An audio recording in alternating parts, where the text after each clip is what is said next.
حکیم لقمان نے اپنی ساری گزری ہوئی زندگی سے سیکھا تھا، جانا تھا، سمجھا تھا، تجربات کی روشنی میں، مشاہدات کی روشنی میں، کہ بچوں کو جب تربیت دینی ہو، بچوں کو جب پڑھانا ہو، بچوں کو جب سکھانا ہو، بچوں کی ذمہ داریاں جب ادا کرنی ہو، تو اس کی سب سے پہلی اور سب سے بڑی ذمہ داری یہ ہے کہ باپ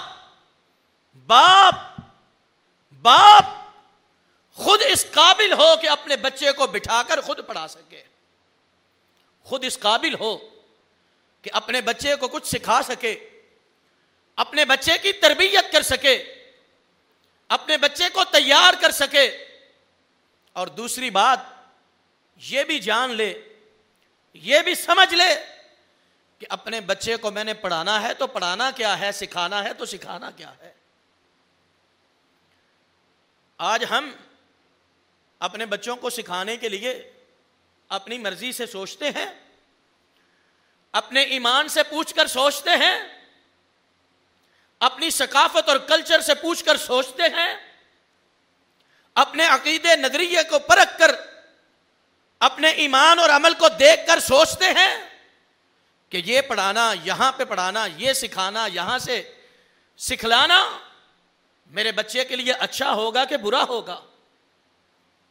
آج ہماری نگاہیں بند ہیں، ہماری نظریں بند ہیں، ہم معاشرے سے کچھ نہ سیکھ سکے، اپنی زندگی سے کوئی نچوڑ نہ نکال سکے، اپنے تجربات سے کوئی فائدہ نہ اٹھا سکے۔ اسی کی وجہ ہے کہ آج ہمارے معاشرے کے اندر ہمارے پیسوں پہ، ہمارے روپے پہ، ہماری لاکھوں کی تعداد میں، لاکھوں کی گنتی میں دی گئی فیسوں پہ وہ ادارے، وہ سکول، وہ کالج، وہ یونیورسٹیاں ہمارے معاشرے کے اندر اپنے قدم جما چکی ہیں، جو اپنے دائرہ کار میں آنے کے بعد بچے کو نہ انسان رہنے دیتے ہیں، نہ ان کو مسلمان رہنے دیتے ہیں۔ یہ ایچیسن کا ادارہ، یہ آکسفورڈ کا سلیبس، یہ الاں، یہ فلاں، کبھی ان کے اندر کی زندگی کو جان کے دیکھا ہے؟ کبھی ان بچیوں کے کارنامے اخبارات میں پڑھے ہیں؟ کبھی ان بچیوں کی آزادی کی خواہش، کبھی ان بچیوں کے برابر کے حقوق ملنے کے لیے اٹھائے جانے والے بینر،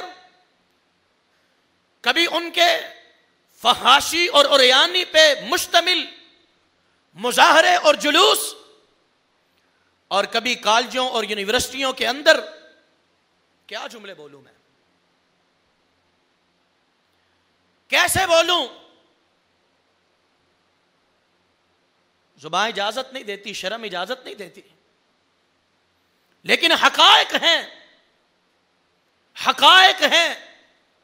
ہمارے کالجوں میں، سکولوں میں 10-10 سال کی بچیاں، 10-10 سال کی عمر کی بیٹیاں حیا کو بلا چکی ہیں، شرافت کو بلا چکی ہیں، پاک بازی کو بلا چکی ہیں، اخلاقیات کے درس کو بلا چکی ہیں، رب، رسول اور خدا سے ناواقف اور لا علم ہو چکی ہیں۔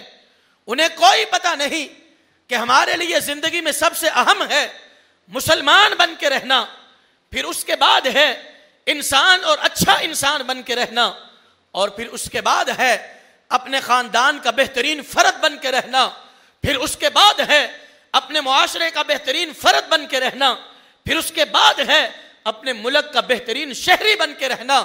ان ساری حیثیتوں میں سے جاؤ جواب تلاش کر کے لاؤ۔ ہمارے خاندانوں میں ہمارے بچے کتنے اچھے پاکستانی ہیں، کتنے اچھے معاشرے کے فرد ہیں، کتنے اچھے اپنے خاندان کے فرد ہیں، کتنے اچھے انسان ہیں، کتنے اچھے بیٹے ہیں، کتنے اچھے مسلمان ہیں۔ جائیں ذرا تلاش کر کے لائیں اور جواب لے کے آئیں، آپ کو یہ جواب کتنے فیصد ملے گا؟ وجہ کیا ہے؟ ہم نے آنکھیں بند کی ہوئی ہیں،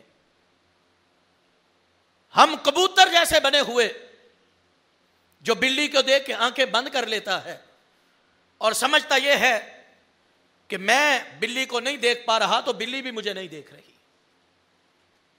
لیکن حضرات بلی دیکھتی ہے، اسی لیے وہ قدم بڑھاتی جا رہی، اسی لیے ہمارے معاشرے سے اسلامی تعلیمات کا سلسلہ ختم ہوتا جا رہا، اسی لیے ہمارے معاشرے سے، اور افسوس کی بات یہ ہے ہمارے اپنے پیسوں سے، ہمارے پیسوں سے کوئی مدرسہ اتنا مضبوط نہیں ہوتا، ہمارے پیسوں سے کوئی مسجد اتنی مضبوط نہیں ہوتی، ہمارے پیسوں سے کوئی غریب اتنا امیر نہیں بنتا جتنا ہمارے پیسوں سے وہ لوگ امیر بنتے ہیں جو اداروں کے اندر اور کالجوں کے اندر اور یونیورسٹی کے اندر ہمارے بچوں کو غیر مسلم بنا رہے ہوتے ہیں. وہ کہاں سے چلتے ہیں؟ ہمارے پیسوں سے نہیں چلتے. حضرات اس لیے حکیم لقمان کا قصہ پڑھیں، حکیم لقمان کا واقعہ پڑھیں. اس کا صرف یہی کردار ہے کہ اس نے یہ سوچا تھا، یہ سمجھا تھا کہ جو آج تک کی زندگی میں نے گزاری ہے، اس زندگی کو گزارنے کے بعد ایک باپ ہونے کے ناطے، ایک بزرگ ہونے کے ناطے، ایک سرپرست ہونے کے ناطے میری یہ ذمہ داری ہے کہ میں اپنی اولاد کے لیے ایسا نصاب تیار کروں جو میری اولاد کی دنیا کی کامیابی کا بھی سبب بنے، آخرت کی کامیابی کا بھی سبب بنے. اور وہ نصاب جو اس نے تیار کیا، جس بنیاد پر اس نے اپنی نسل اور اولاد کی تربیت کی، وہ اتنا اعلیٰ تھا، اتنا بہتر تھا، اتنا اچھا تھا کہ اللہ رب العزت نے اس نصاب کی ساری ترتیب اور تفصیل قرآن پاک کی آیات کے اندر محفوظ فرما دی. قرآن کی آیات میں محفوظ فرما دی. یہ رکوع کیا ہے؟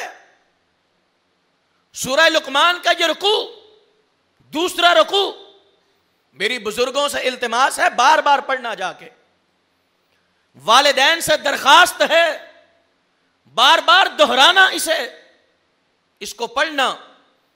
اور جو ایسے ایجوکیشن سے وابستہ افراد ہیں، تعلیم کے ماہر ہیں، نصاب تک ان کی اپروچ ہے، بچوں کو معلم اور مربی ہونے کے ناطے وہ ڈیل کرتے ہیں، خدا را کبھی قرآن سے تو پوچھو میری نسل کا اور میری اولاد کا نصاب تعلیم کیا ہونا چاہیے، قرآن سے تو پوچھو. کس سے پوچھتے ہو؟ ہمارے گورنمنٹ کا نصاب کہاں کا ہے؟ قرآن کا کہ لاٹ میں کالے کا؟ کہاں کا ہے؟ کیا قرآن کے اندر یہ اعزاز موجود نہیں؟ پیغمبر علیہ السلام کی سیرت کے اندر یہ وصف موجود نہیں کہ ہماری نسلوں کے لیے اس میں سے نصاب مرتب کیا جا سکے؟ اور اگر کسی نے مرتب نہیں کیا، گورنمنٹ نے نہیں کیا، حکومت نے نہیں کیا، سکول و کالج نے، یونیورسٹی نے نہیں کیا، تو ہم کیا ہیں؟ ہم کس لیے ہیں؟ ہم سرپرست کس بات کے ہیں؟ ہم بڑے کس بات کے ہیں؟ ہم نے کیوں آگے بڑھ کر اپنی اولاد کی تربیت کی ذمہ داری خود کیوں نہیں اٹھائی؟ خود کیوں کوشش نہیں کی؟ خود کیوں نہیں سوچا؟ یہ سارے سوال ان سب کو لے کر ذہن میں پھر آؤ اور شروع کرو. وَإِذْ قَالَ لُقْمَانُ لِابْنِهِ وَهُوَ يَعِظُهُ يَا بُنَيَّ لَا تُشْرِكْ بِاللَّهِ.